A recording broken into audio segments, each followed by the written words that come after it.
ఓం నమో వెంకటేశాయ. శ్రీరామనవమి సందర్భంగా తిరుమలలో హనుమద్వాహన సేవ నిర్వహించడం సంప్రదాయం. ఈ మేరకు స్వామివారు హనుమద్వాహనంపై మాడవీధులలో విహరించి భక్తులను కటాక్షిస్తారు. ఈ వేడుకను ఇప్పుడు ప్రత్యక్ష ప్రసారంలో వీక్షిద్దాం.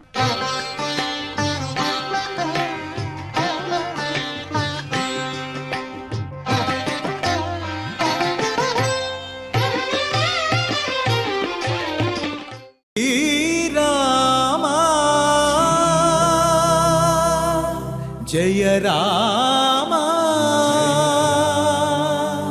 రఘురామ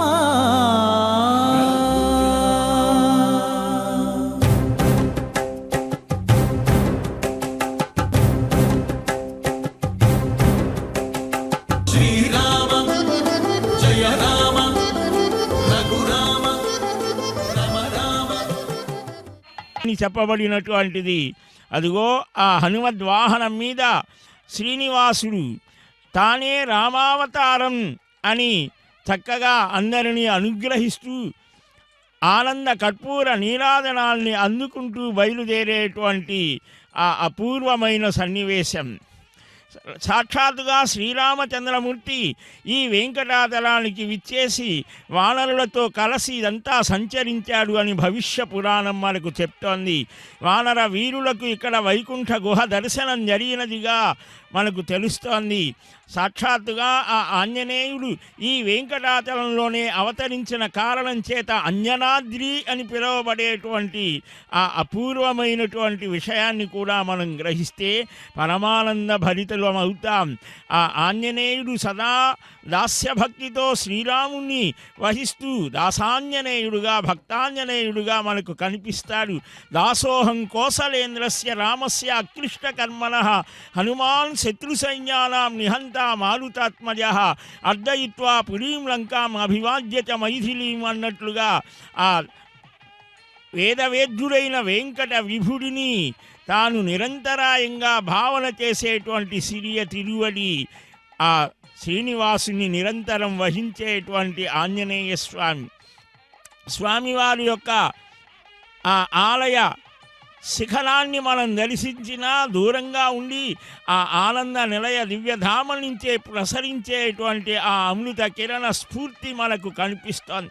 అదిగో కోదండాన్ని ధరించి ధర్మ రక్షణకు కదిలేటువంటి ఆ కోదండ రాముడు భారతీయత మూర్తీభవించినటువంటి ఆ ధర్మస్వరూపం కుటుంబ సమైక్య జీవన విధానాన్ని మనకు చూపించినటువంటి ఆ అపూర్వమైనటువంటి స్వరూపం.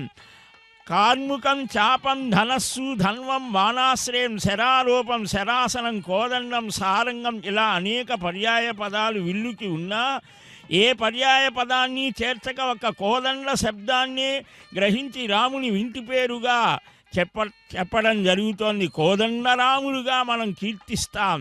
అదిగో అట్టి కోదండరాముణ్ణి తన రెండు చేతులతో ఆ శ్రీనివాసుని అపూర్వ అవతారమైనటువంటి ఆ కోదండరాముని దివ్య పాదాలను ధరించి భక్తలోక జన మందారుడుగా కామితార్థప్రదుడుగా ఆ కోదండరాముడిగా మనకందరికీ ఆనాడు త్రేతాయుగంలో ధర్మస్వరూపుడిగా ఆవిర్భవించినటువంటి ఆ శ్రీరాముని యొక్క దివ్య కళ్యాణ గణాలను మనకు గుర్తు చేసేటువంటి ఆంజనేయుడు తతో రావణ నీతాయా సీతాయా శత్రుకర్శన ఏషపదమన్వేష్టం చారణాచరితే పది దుష్కరం నిష్ప్రతిద్వంద్వం చికీర్షం కర్మవానర సముద్ర శిలోగ్రీవో గవాంపతి రివాభౌ అని సుందరకాండలో ఆరంభంలో ఆ ఆంజనేయుని యొక్క అవక్ర విక్రమ పరాక్రమ సంపన్న వైభవ స్వరూపాన్ని చూపిస్తూ అలాంటి ఆ ఆంజనేయుడు శ్రీరామచంద్రమూర్తిని ఆ చిరుగంట అటు ఇటు కదులుతూ ఉంటే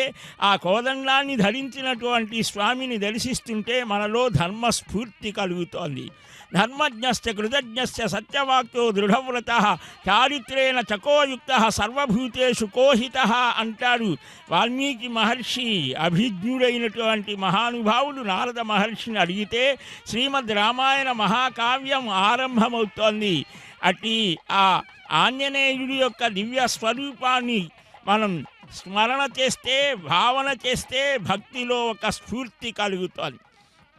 భక్తి వైభవానికి నిలయమైనటువంటి వాడు ఆ కోదండరాముని యొక్క దివ్య రూపాన్ని మనం మహర్షి వాల్మీకి మాటలలో వింటే ఎంత ఆనందం కలుగుతుందో.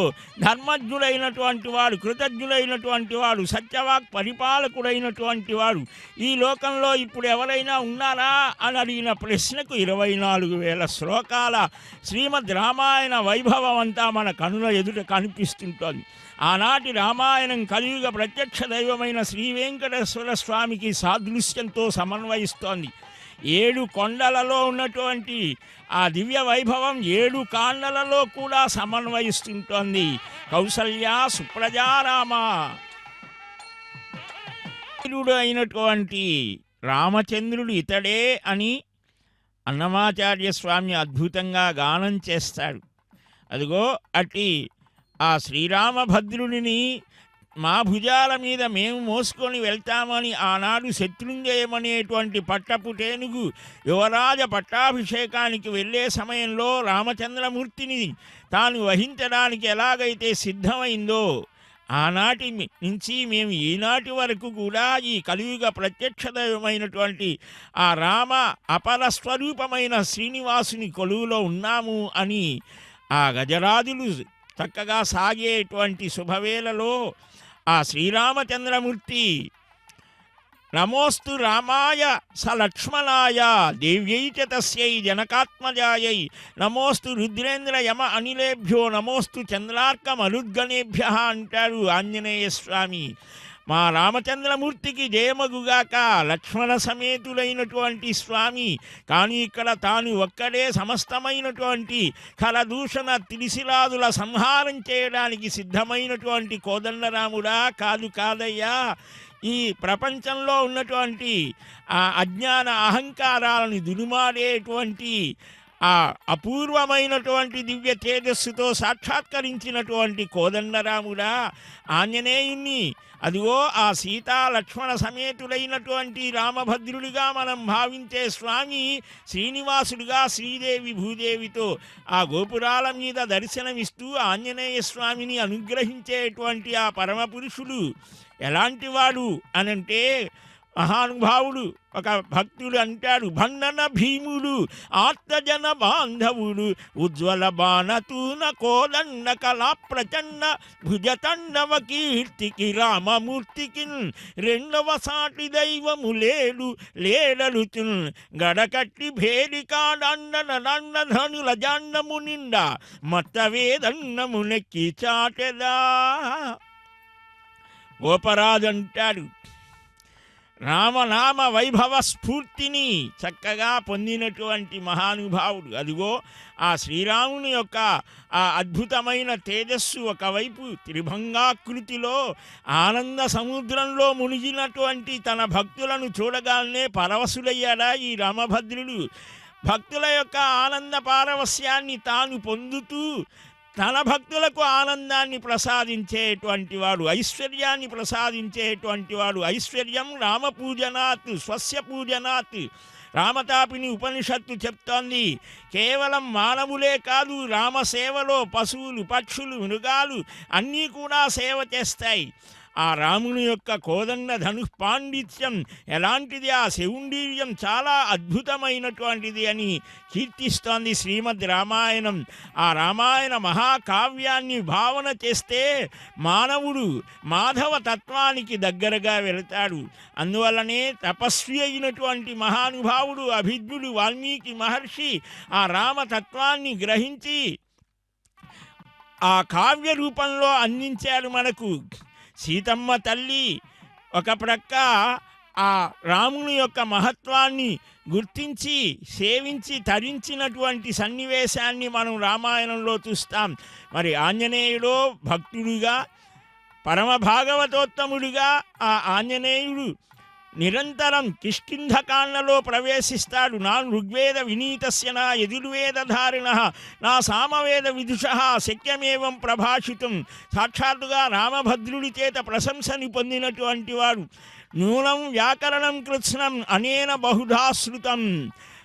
నవవ్యాకరణవేత్త, షడంగ సహిత వేదాధ్యయనం చేసినటువంటి మహావీరుడు, మహానుభావుడు, విద్వాంసుడు ఈ ఆంజనేయుడు. లక్ష్మణ జాగ్రత్తగా మాట్లాడవయ్యా అని అంటాడు. అదిగో ఆ తెల్లని వెల్లని చందమామ లాంటి గొడుగులు క్రింద స్వామి చక్రవర్తి అయిన సార్వభౌముడు, సాకేత సార్వభౌముడు. ఆ ప్రజలంతా రామ రామ రామ రామ అని నిరంతరం స్మరించారట. తమను తాము ధర్మ మార్గంలో ప్రవర్తింపజేసుకున్నారు. ఏమాత్రం ధర్మాన్ని తప్పితే రాముడు బాధపడతాడు, ఒక కన్న తండ్రిలాగా మనల్ని చూస్తాడు అనేటువంటి భావన ఉండేది అని రామరాజ్యాన్ని గురించి అభివర్ణిస్తాడు మహానుభావుడు వాల్మీకి మహర్షి. అదిగో అలాంటి ఆ శ్రీరామచంద్రమూర్తిని గుండెల నిండా ధరిస్తే ధర్మ మార్గం వైపు మన ప్రవృత్తి నడుస్తోంది. రామో రాజ్యం ఉపాసిత్వా, రాముడు రాజ్యాన్ని ఉపాసించాడట. రాముని యొక్క రాజ్యం ఎలాగ ఉంటుందో చిట్ట చివరిలో చెప్తాడు. ఆనాటి రాముడే ఈనాడు మనకు ఆనంద నిలయ దివ్యధామంలో ఆయన పుట్టలో చాలా కాలం ఉన్నప్పుడు శ్రీనివాసుడు ఆ పుట్టని కౌసల్యమాతగా, ఆ స్వామి పుష్కరిణిని అయోధ్యలో ప్రవహించే సరయూ నదిగా భావించాడు అని మనకు భవిష్య పురాణం చెప్తోంది. ఈ నవమి శ్రీరామనవమిగా, కళ్యాణ నవమిగా, కామితార్థ ప్రదాయినిగా భక్తులు భావన చేస్తారు. అట్టి ఆ ఆంజనేయ స్వామి నిరంతరం రామభావనా భావితుడై ఎక్కడ రాముడు ఉంటాడో అక్కడ భయం ఉండదు, పరాభవం ఉండదు అని అయోధ్యపుర ప్రజలంతా భావన చేస్తారు. ఈనాడు ఈ తిరుమల క్షేత్రం అయోధ్య పట్టణంగా, అయోధ్య, మధుర, మాయా, కాశీ, కాంచీ, అవంతిక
మధురా మాయా కాశీ కాంచీ అవంతిక పురీ ద్వారవతీ చైవ సప్త అయితే మోక్షదాయకాః. 7 మోక్ష నగరాలు పట్టణాలు చెప్పారు. అయోధ్య మొదటిది. ఆ అయోధ్యలో మహానుభావులు ఇక్ష్వాకు రఘు మహానుభావులందరూ ఎంతో తపస్సు చేసి ధర్మ మార్గంలో శైశవేభ్యస్త విద్యానాం యవ్వనే విషయేషిణాం వార్ధకే మునివృత్తీనాం యోగేనాంతే తనుత్యజాం భారతీయ ధర్మాన్ని చక్కగా చూపిస్తాడు కవికుల గురువు. ఆ రఘువంశ మహానుభావులైనటువంటి వారి మార్గం రఘువంశీయుల యొక్క దివ్య మార్గాన్ని చూపిస్తారు. అదిగో అలాంటి ఆ అయోధ్య నగర సౌరభమంతా ఆ సౌభాగ్యమంతా ఈనాడు ఈ వెంకటాచలంలో చేరిందా అన్నట్లుగా ఆ ఆనంద నిలయ దివ్య సౌధం ఆనాడు దశరథ మహారాజు చక్కగా నిర్మాణం చేసినటువంటి మహానగరంలో ఉన్నటువంటి స్వరూపమా అన్నట్లుగా ఉన్నది. ఆ దాస్య భక్తితో దాసోహం కోసలేంద్రస్య రామస్య అక్లిష్టకర్మణః హనుమాన్ శత్రుసైన్యానాం నిహంతా మారుతాత్మజః అర్దయిత్వా పురీం లంకాం అభివాద్య చ మైథిలీం సమృద్ధార్థే గమిష్యామి అంటాడు ఆంజనేయ స్వామి. దాస్యభక్తికి ప్రతీక. రావణుని దగ్గర పరాక్రమాన్ని చూపించాడు, రాముని దగ్గర వినయాన్ని చూపించాడు, దాస్యభావాన్ని చూపించాడు. ఎక్కడ ఎప్పుడు ఏ విధంగా ప్రవర్తించాలో ఎలాగ మాట్లాడాలో సంభాషణ చాతుర్యం వాచం హృదయహారిణి ఎలాగ మాట్లాడాలో చూపించాడు. మాట్లాడితే అది సత్యమై ఉండాలి, హితమై ఉండాలి, మితంగా ఉండాలి, ఎదుటివాడికి ఆహ్లాదాన్ని కలిగించేది అయి ఉండాలి. ఇన్ని రకాల స్వరూపాలన్నీ కూడా తన వాక్చాతుర్యంతో రామచంద్రమూర్తిని మెప్పించినటువంటి మహితాత్ముడు. ఆ శ్రీరాముని దివ్య వైభవాన్ని చూడటానికి తండోపతండాలుగా తరలి వచ్చిన ఆ భక్తజన సందోహం. ఆనంద స్వరూపుడు రాముడంటే. రమయతీతి రామ రమంతే యోగినే అనంతే నిత్యానందే చిదాత్మని ఇది రామపదేనాసౌ పరం బ్రహ్మాభిధీయతే. రామతాపిని ఉపనిషత్తు చెప్తోంది. ఆ కోదండధారి అయి దుర్మార్గ ప్రవృత్తి కలిగిన వారిని శిక్షించేటువంటి ఆ కోదండరాముడు, కళ్యాణరాముడు, పట్టాభిరాముడు, అనేక సీతా మనోనయనాభిరాముడుగా దర్శనమిస్తాడు. జన్మించినప్పుడే కళ్యాణం కూడా. ఎంత విచిత్రం! జన్మ జయంతి నాడు కళ్యాణం నిర్వహించడం ఒక్క శ్రీరామనవమికే ఉన్నది. పరమాత్మ ఆవిర్భవిస్తే ఆయన పుట్టడమే లోక కళ్యాణం. ఇతర అవతారాల జయంతులలో అర్చన ప్రధానం. రామనవమిలో అర్చన కళ్యాణం రెండూ ప్రధానమే. మానవత్వానికి అత్యంత సన్నిహితమైనది రామావతారం. ఆ సన్నిహితత్వం ఎలాగ ఏర్పడింది? సత్యధర్మాత్మకమైన సత్పథంలో నడవటానికి తగిన మార్గాన్ని చూపించినటువంటి అవతారం. అందువలనే భాగవతం అంటోంది, మర్త్యావతార ఖలు మర్త్య శిక్షణం. మానవ జీవనానికి తగినటువంటి ధర్మ ఆచరణను చూపించి ఇలాగ ప్రవర్తించాలి, రాముడిలాగా ప్రవర్తించు, రావణునిలాగా ప్రవర్తించవద్దన్నారు శాస్త్రవేత్తల యొక్క. దీనికి ఒక ప్రమాణాన్ని నిర్దేశించి దిశానిర్దేశం చేసిన పురుషోత్తముడు రాముడు. రాముడు ఒక్కడే కాదు, ఆయన సోదరులు కూడా ఆదర్శమూర్తులే. ఆనాటి మానవ రాముడు ఈనాడు దేవదేవోత్తముడై భారతీయుల ఆరాధ్య దైవమై ఊరూరా రామ మందిరం, రామనామం, రామ కీర్తన, రామ కథ లేనిటువంటి స్థానం లేకుండా జగత్తంతా రామమయం, అంతా రామమయం, ఈ జగమంతా రామమయం అన్నట్లుగా చక్కని ఆ భారతీయ సంస్కృతిని ప్రధానంగా చూపించేటువంటి రామావతార వైభవం ఖండ ఖండాంతరాలలో అనేక దేశాలలో మమేకమై ప్రజల భాషలలో, వారి సంస్కృతిలో, వారి ప్రవర్తనలో అనేక రామాయణాల రూపంలో ప్రవర్తిల్లనిది.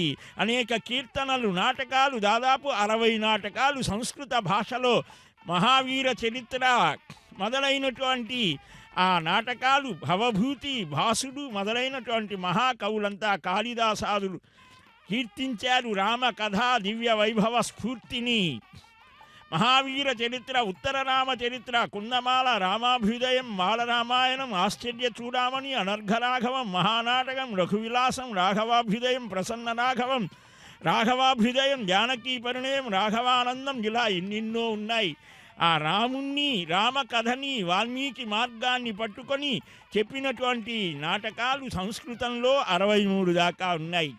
అదిగో అలాంటి రాముని యొక్క కళ్యాణ గుణాలను కీర్తించకపోతే ఆ కవిత్వానికి ఒక అర్హత ఉంటుందా? కవి అయినటువంటి వాడు రామకథ వ్రాయకపోతే, శతకమైనా వ్రాయకపోతే వాడు కవే కాదు అని ఒక భావన కవులలో మనకు కనిపిస్తోంది.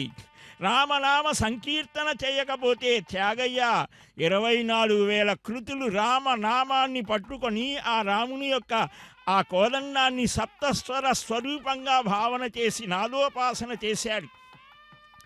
ఆ రఘురాముని యొక్క దివ్య వైభవాన్ని కోదండపాణి భజన పరులకు దండపాణి భయం ఉండదు. అందువలనే తెలిసి రామ చింతన చేయవే అంటాడు త్యాగయ్య. ఓరక రామ అనే అక్షరాలు స్మరించినా చాలు ఫలితం ఉంటుంది.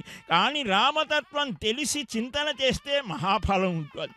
రామతత్వం తెలిసి రామచరిత్రని భావన చేస్తే అది అనంతం, శతకోటి ప్రవిస్తరం. ఒక్కొక్క అక్షరం మహాపాతకాల్ని నశింపచేస్తోంది అని ఉపదేశం పరమశివుడు. నారదుడు వాల్మీకి చెప్పింది ఆ రామతత్వాన్ని. సంస్కృత భాషా అధ్యయనంలో మొట్టమొదటి అకారాంత పుల్లింగ శబ్దం రామనామమి. 24 సార్లు రామశబ్దాన్ని అన్ని విభక్తులలో వినడం, వల్లించడం, వ్రాయడం ద్వారా అప్రయత్నంగా రామాయణ శ్రవణ పఠన ఫలం సిద్ధిస్తోంది. సర్వం రామమయం అవుతోంది. అదిగో అటు ఆ శ్రీరామచంద్రమూర్తిని తిరుమల ఆలయంలో అటు ఇటు రామకృష్ణాది అవతారాలు తానే ధరించాడన్నట్లుగా చైత్ర వసంతోత్సవాలలో కూడా ముగ్గురు కూడా కదలి వస్తారు. ఆ భక్తి చైతన్యాన్ని కలిగిస్తారు. శ్రీరామకృష్ణామృత రమ్య రూపం లక్ష్మీ విశిష్టం ప్రణమామి మూర్ధ్నా. మహానుభావుడు ముత్తేవి అనంత పద్మనాభాచార్య స్వామి అంటారు, శ్రీశేషశైలేంద్ర శిఖావతంసం శ్రీతింత్రిని కీటకగేహజాతం శ్రీరామకృష్ణామృత రమ్య రూపం లక్ష్మీ విశిష్టం ప్రణమామి మూర్ధ్నా. ఆ ఆనంద నిలయ దివ్యధాముడైనటువంటి శ్రీనివాసునిలోనే శ్రీరామచంద్రమూర్తిని దర్శించిన మహాభక్తులున్నారు. హతీరాం బావాజీ లాంటి వారు. కృష్ణ రూపాన్ని దర్శించిన వారు ఉన్నారు. సకల దేవతామూర్తులను, ఆ నారాయణుని యొక్క అపరావతారాలను దర్శించి స్ఫూర్తిని పొంది ఆనందించినటువంటి మహాభక్తులు ఎందరెందరో మనకు కనిపిస్తారు. అట్టి శ్రీమద్ రామాయణం శతకోటి ప్రవిస్తరంగా చెప్పారు. బ్రహ్మదేవుడు నిరంతరం ఆ రామాయణ భావాలను అన్నిటినీ అనుసంధానం చేస్తూ ఉంటారట. మహానుభావుడు ఆ రామచంద్రమూర్తి యొక్క దివ్య సంభాషణ విధానాలని వాల్మీకి మహర్షి అనేక స్థానాల్లో చెప్తారు.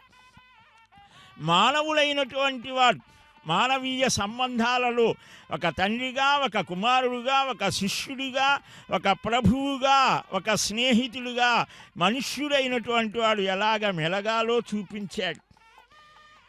అలాంటి ఆ రాముని యొక్క దివ్య రూపాన్ని భావన చేస్తే సీతమ్మ అంటోంది, ఏవముక్తాతు వైదేహి ప్రియార్హ ప్రియవాదిని ప్రణయాదేవ సంక్రుద్ధ భర్తారమివ నిదమబ్రవీత్. భర్త భాగ్యాన్ని పంచుకునేది భార్య మాత్రమే. అందుచేత నీ తండ్రి నిన్ను వనవాసం చేయమంటే నన్ను కూడా ఆజ్ఞాపించినట్లే అని స్వామితో చర్చించి ధర్మ విషయం ఆమె కూడా నడుస్తోందిట. అదిగో అట్టి రామరూపం.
శ్రితమందారుడు సర్వశోభన గుణ శ్రీరాముడు ఆనందుడు అంచిత సీతావదనాబ్జ షట్పదము రాజీవాయతాక్షుండు మానిత తూనీరధనుర్ధరుండు వరుడున్ నీలోత్పలాంబోధ శోభితుడవు రాముడు మాకు దిక్కై శుభం మే నిచ్చలిచ్చుం కృపన్ ఇచ్చామోహి మహాబాహుం రఘువీరం మహాబలం గజేన మహతాయంతం రామం ఛత్రావృతాననం అని ఆ రఘువీరుడు యొక్క దివ్య వైభవ స్ఫూర్తిని శ్రీమద్ రామాయణం కీర్తిస్తోంది అడుగడుగునా. అదిగో ఆ వెంకటాచలం నుంచి తిరుమల క్షేత్రం నుంచి ప్రత్యక్షంగా ఆ శ్రీరాముని దివ్య వైభవాన్ని చూస్తూ ఉన్నాం. ఆనాడు ఉన్నటువంటి ఆ అయోధ్యలో ఉన్నటువంటి ప్రజలు ఎంత అదృష్టవంతులో, రాముడితో కలిసి నడిచారు. మేము కూడా వస్తామయ్యా నీ వెంట అనంటే ఆ తమసా నదీ తీరంలో వారిని వదిలి వెళ్ళవలసి వచ్చింది రామచంద్రమూర్తి. ఆ ప్రజల యొక్క అభిమానాన్ని అంతగా పొందినటువంటి మహానుభావులు మనకెవ్వరూ కనిపించరు. ఆయన బంటు అయినటువంటి ఆంజనేయుడు ఎంతటి మహానుభావుడు, ఎన్ని ఆలోచనలు చేస్తాడో సుందరకాండలో మనకు కనిపిస్తోంది. సామాన్యంగా మానవులలో అప్పుడప్పుడు నిరాశ నిస్పృహలు కలుగుతుంటాయి. అది ఏమాత్రము పనికిరాదు అని అలాంటి వాటిని పోగొట్టడానికి శ్రీమద్ రామాయణంలో సుందరకాండలో అద్భుతంగా ఒక మాట అంటారు. అనిర్వేద శ్రియో మూలం అనిర్వేద పరం సుఖం అనిర్వేదో హి సతతం సర్వార్థేషు ప్రవర్తక కరోతి సఫలం జంతో కర్మ యత్తత్ కరోతి సహ తస్మాదనిర్వేద కృతం యత్నం చేష్టేహముత్తమం. అంతఃపురంలో సీతమ్మని దర్శించాలనుకున్నాడు, అంతా వెతికాడు, కానీ ఎక్కడా కనిపించలేదు. అమ్మ నిరుత్సాహాన్ని పొందాడు. సీతమ్మ జాడ తెలియలేదు అని వానరులకు చెబితే గడువు దాటిపోవడం చేత ప్రాజోపవేశం చేసి ప్రాణాలు విడుస్తారు. సముద్రం దాటి తిరిగి వెళ్ళిన నన్ను చూసి జాంబవంతుడు అంగదుడు ఇతర వానరులు ఏమంటారు కదో అని రకరకాల ఆలోచనలు చేస్తారు. సుగ్రీవ అంగదాదులు కూడా శ్రీవారి ఆలయంలో మనకు కనిపిస్తారు. రాముల వారి మేడ అని ఉన్నది. లోపల అంగద జాంబవంతాదులు ఆ మహానుభావులు భరత శత్రుఘ్నాదులు ఆ స్వామివారి యొక్క దివ్య వైభవ స్ఫూర్తితో శ్రీరాముడు మూర్తీభవించినటువంటి ధర్మమైతే ఆ రాముణ్ణి అనుసరించి ఉండేటువంటి కారుణ్య స్వరూపిణి సీతమ్మ తల్లి అయితే లక్ష్మణుడు కైంకర్య స్వరూపుడు లక్ష్మీవర్ధన. లక్ష్మణో లక్ష్మీవర్ధన అని కైంకర్యమే అక్కడ లక్ష్మి, కైంకర్య లక్ష్మిని సేవ నిరంతరం చెయ్యాలనేటువంటి భావన కలిగినటువంటి వాడు. ఆమె తల్లి అలాంటిది. అదిగో ఆ భక్తులు ఎంత ఆనందమో ఆ భగవానుని నామ సంకీర్తనలో శరీరాన్ని మరచిపోయి ఆనంద తన్మయత్వంతో పారవస్యంతో శ్రీరామ నీ నామం ఎంత రుచిరా, ఎంత రుచి, ఎంత రుచి, ఏమి రుచిరా, కదలి ఖర్జూరాది ఫలరసముల కన్నా అధికమౌ నీ నామం ఏమి రుచిరా అన్నటువంటి ఆ రామభక్తుల ఆనంద తాండవాన్ని మనం దర్శిస్తే దేహభావన ఎన్నెన్నో వేదాంత శాస్త్రాలను అధ్యయనం చేసినా దేహాన్ని మరవలేనటువంటి స్థితి భక్తిభావ పారవస్యంతో రామనామ సంకీర్తన స్ఫూర్తితో మనకు కలుగుతుంది అనటానికి ఇదిగో ఒక ప్రత్యక్ష నిదర్శనం. ఆ ఆనంద తాండవాన్ని మనం చూస్తేనే చాలు మనం కూడా రామ శ్రీరామ నీ నామం ఎంత రుచిరా, కదలి ఖర్జూరాది ఫలరసముల కన్నా అధికమౌ నీ నామమేమి రుచిరా. రా అనగానే పాపాలన్నీ బయటికి పోతాయి, మా అనేసరికి అవి రాకుండా చేస్తాయి. రామ అనే రెండక్షరాలే చాలా శక్తివంతమైనటువంటివి. దానికి శ్రీ కలిపితే శ్రీరామ. ఈ నవమి నుంచి రామకోటిని ప్రారంభిస్తారు కొందరు, సంవత్సరాంతం అయ్యేసరికి మరలా పూర్తి చేస్తారు, మరలా ప్రారంభిస్తారు. ఆ రామనామంలో లీనమైపోతూ ఉంటారు. ఆ శ్రీరామ నామ మాహాత్మ్యాన్ని ప్రత్యక్షంగా అనుభవిస్తూ ఆ అమృతోపమానమైనటువంటి రామనామంతో ఏరిన బియ్యాన్ని ఆహారం ఆ ప్రసాదంగా తయారు చేసి స్వీకరిస్తారు, పంచుతారు, అందరికీ ఆ ఆనందాన్ని కలిగిస్తారు. రామనామాంకితమైన వస్త్రాల్ని ధరిస్తారు. ఆ రామభక్తుల యొక్క ఆనందం చెప్పతరమా? స్వామి శ్రీరామ, నీ నామాన్ని లోకమంతా కీర్తిస్తోందయ్యా. ఆనాడు కొద్దిమందే నిన్ను దర్శించారు, కానీ నీ నామమో లోకమంతా వ్యాపిస్తోంది. ఆ ఆనంద నిలయ దివ్యధామం నుంచి ఆధ్యాత్మిక తేజస్సు దశ దిశలా ప్రసరించి లోకంలో ఉన్నటువంటి అజ్ఞాన అహంకార మమకారాలని తొలగింపచేసి పరమానంద భరితమైనటువంటి స్వరూపం నీది అని తెలియజెప్పేటువంటి ఆ ఆనంద నిలయ దివ్యధామంలో శ్రీరామభద్రుడిగా ఒక ప్రక్క, శ్రీకృష్ణ స్వరూపంగా ఒక ప్రక్క, మధ్యలో తాను ఆయా యుగాలలో ధరించిన అవతారాలన్నిటికీ మూలం నేనే అని వెంకటాద్రి రాముడుగా దర్శనమిచ్చేటువంటి స్వామి. ఆ వెంకటాద్రి వెంకటరామకృష్ణ స్వరూపం, ఆ స్వరూపాన్ని మనసా భావన చేస్తేనే చాలు. ఎంత ఆనందం! 3 లోకాలను గడగడలాడించిన ఒక గొప్ప శత్రువు నగరంలోకి ప్రవేశించి ఇతరులెవ్వరూ సాధించలేని కార్యాన్ని సాధించడం కోసం ప్రయత్నిస్తూ అది సఫలమయ్యే సూచనలేవి కనపడక మాట్లాడడానికి కూడా ప్రక్కన తన వాళ్ళు ఎవరూ కనిపించని ఒక మహావీరుడైన మహామేధావి మానసంలో ఆవిర్భవించే భావ పరంపర ఏ విధంగా ఉంటుందో సుందరకాండలో 13వ సర్గలో స్పష్టంగా మనం చూడవచ్చు. చతురంగుల మాత్రోపి 4 అంగుళాల స్థలం కూడా విడవకుండా అతి విశాలమైన రావణ అంతఃపురమే కాకుండా లంకంతా గాలించి శోధించి అంతా సీతా సందర్శన కోసం అన్నిటినీ చూసినటువంటి ఆ ఆంజనేయ స్వామి ఎంతా చూశానే ఎక్కడా కనిపించలేదే. రాముడు ఎక్కడ వస్తున్నాడో అని రామ బాణాలకు భయపడుతూ రావణుడు సీతను తీసుకొని వెళ్ళేటువంటి సమయంలో ఆమె క్రింద పడిపోయిందేమో.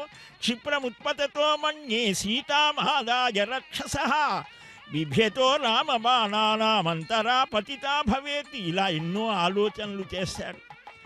ఈ తిరుమల క్షేత్రానికి కూడా తన తల్లి అంజనాదేవి ఉంటే అక్కడకు రామయ్యను ఇక్కడికి తీసుకుని వచ్చి వెంకటాచలానికి తన తల్లికి పరిచయం చేసి ఆనందాన్ని కల్పించిన మాతృభక్తుడు ఆంజనేయుడు. తన తల్లి మాటను చక్కగా తల్లి ద్వారా అనేక ఉపదేశాలను అందుకొని రక్షను ధరింపజేసుకొని పూర్వం వినతాదేవి మాతృదాస్య విముక్తి కోసం గరుత్మంతులు ఎగురబోయేటువంటి సమయంలో ఆ వినతాదేవి ఏ రక్ష చేసిందో అలాంటి రక్షను నీకు అనుగ్రహిస్తున్నానయ్యా రామచంద్ర, రామభద్ర అంటోంది వేదం కూడా. రామభద్ర, భద్రో భద్రయా నిరుక్తం అంటోంది. భద్ర రామభద్ర. వేదంలోనే రామకథ, రామనామం, రామ స్వరూపానికి దగ్గరగా ఉన్నటువంటి వ్యక్తుల యొక్క పేర్లు కూడా శ్రీరామచంద్రమూర్తి.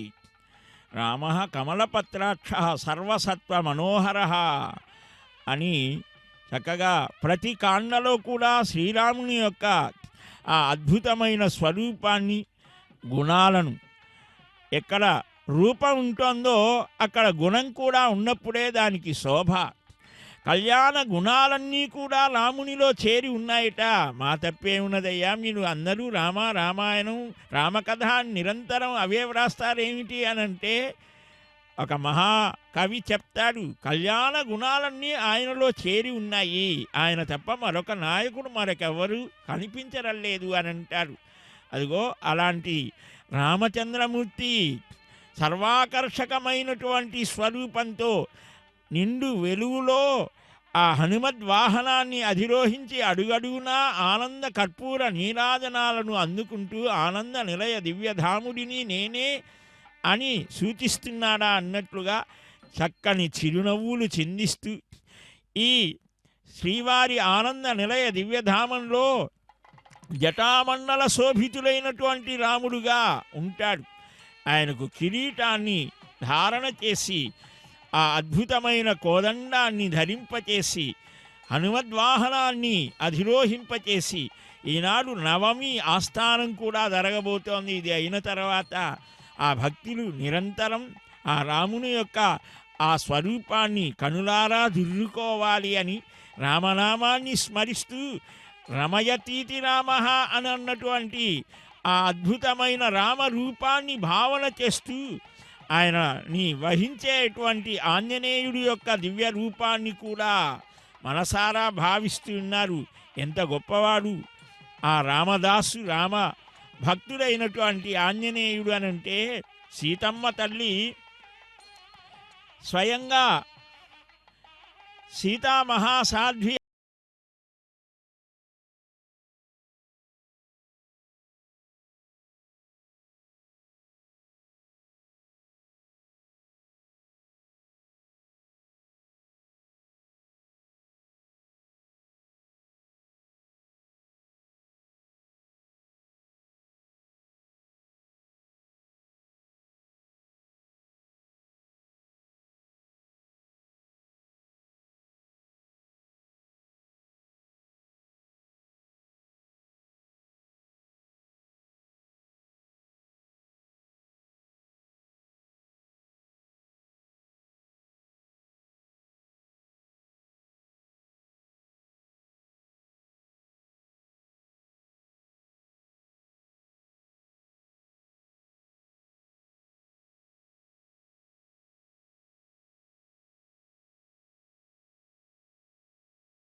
చతురంగ బలాలతో కదిలి ఆ కళ్యాణ ధాముడైనటువంటి శ్రీయపతి రామభద్రుడు రామాయ రామభద్రాయ అదుగో ఆ బాణాన్ని సంధించారంటే చాలు, అది గురి తప్పదు. ఒకటే బాణం, ఒకటే మాట.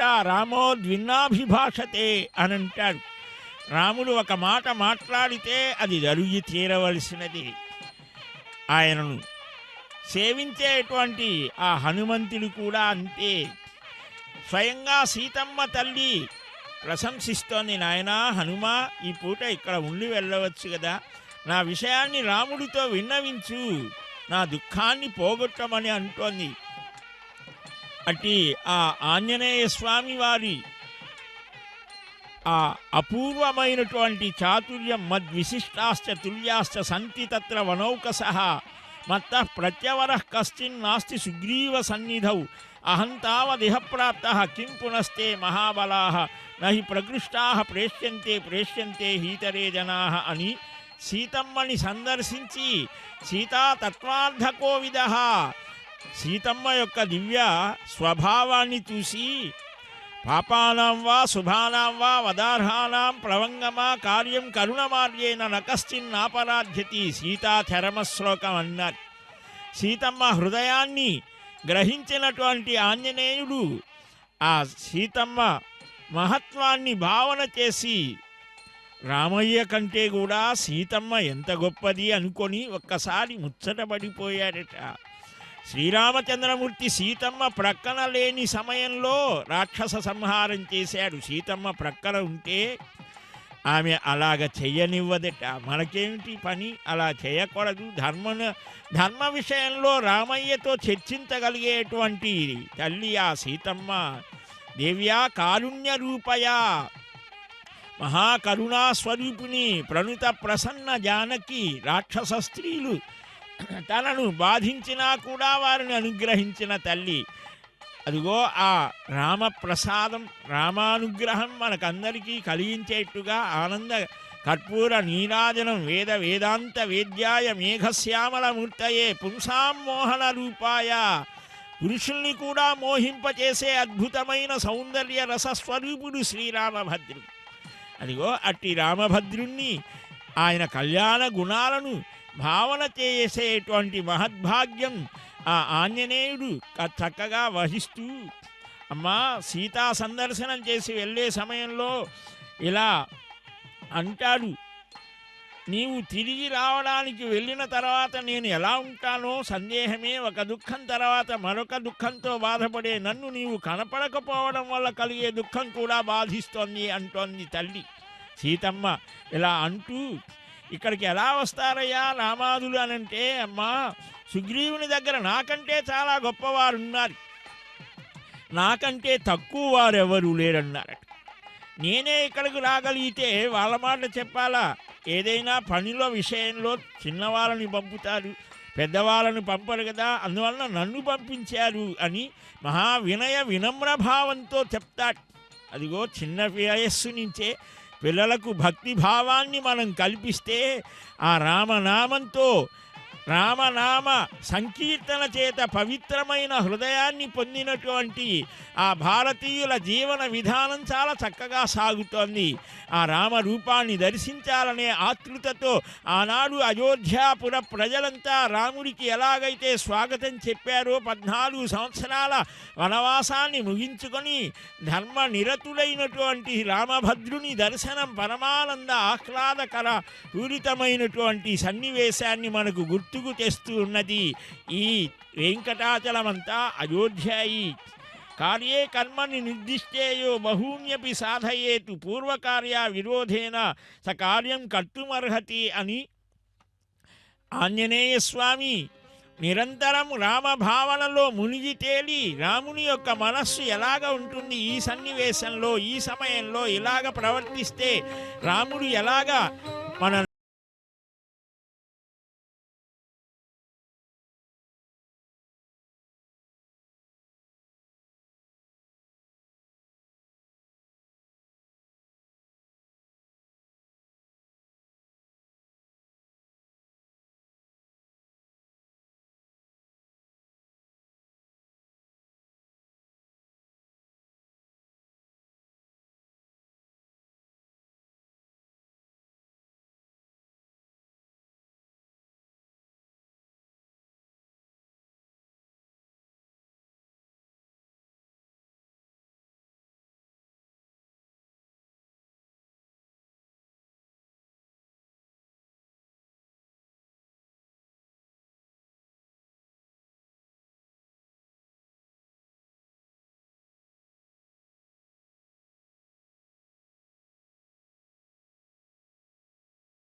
జానాతి రామ తవ తత్వగతిం హనుమాన్ జానాతి రామ తవ సఖ్యగతిం కపీశః జానాతి రామ తవ యుద్ధగతిం దశాస్యో జానాతి రామ ధనదానుజయేవ సత్యం. ఆ శ్రీరామ ప్రభువు యొక్క దివ్య అనుగ్రహం అందరికీ కలగాలి అని, ఓ రామా నీ తత్వ మార్గం ఏమిటో హనుమంతుడికి తెలుసయ్యా, నీ స్నేహ మార్గం ఎలాంటిదో సుగ్రీవుని అడిగితే చెప్తాడు, నీ యుద్ధ మార్గం ఎలాంటిదో రావణుడికి తెలుసు, నీ సత్యం ఎలాంటిదో విభీషణుడికి తెలుసు. హే రామ, హే రమణ, హే జగదేక వీర, హే నాథ, హే రఘుపతే కరుణాలవాల, హే జానకీ రమణ, హే జగదేక బంధో మాం పాహి దీనమనిశం కృపణం కృతఘ్నం అని రామకర్ణామృతంలో అంటోంది. మంగళం కోసలేంద్రాయ మహనీయ గుణాబ్ధయే చక్రవర్తి తనూజాయ సార్వభౌమాయ మంగళం.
చూశారుగా శ్రీరామనవమి సందర్భంగా తిరుమలలో జరిగిన హనుమద్వాహన వైభవాన్ని, ఆ కోదండరాముని కరుణా కటాక్షాలు మనందరికీ కలగాలని కోరుకుంటూ ఓం నమో వెంకటేశాయ.